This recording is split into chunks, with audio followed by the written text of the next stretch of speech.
গেছিলাম একটু জালকাঠি শহরের মধ্যে ফায়ার সার্ভিস হইয়া সোনালী ব্যাংকে যাবো, সোনালী ব্যাংক দিয়ে একটু বাজারের মধ্যে যাবো। তা বাজারের মধ্যে যাওয়ার আগে দেখলাম কি রাস্তার পাশে বইয়া এক বেড়া এগুলো বেচতে আছে। এখন দেখছে চোখ মুড়ে ফিরিতেই পারি না মে ভাই, এত সুন্দর ভাবে ফুটে উঠছে জিনিসগুলো, মানে দেখার মতো মে ভাই।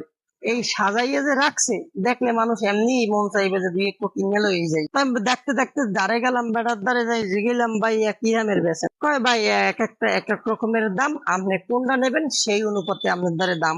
আমি কই ভাই আপনি এগুলো যে বেচেন এখানে তো সব জিনিসই আছে। কয় হয় মে ভাই এখানে সব জিনিসই আছে, আপনার কোনটা লাগবে কোন, আপনার হেইয়ের মতে আমি আপনার দ্বারে দাম কইতে আছি। আমি কি মে ভাই এখানে যে আপনি বেচতে আছেন, এই যে মাটির যে পাত্রগুলো যে বেচতে আছেন, মাটির কাপ পিরিচ কত করে বেচতে আছেন? কয় মে ভাই কাপ পিরিচ তো এক পদের এক রকমের দাম, আপনি কোনটা নেবেন? পরে আমি দেখাইলাম যে এই মাটির পাত্রগুলো এক এক পিস কত করে।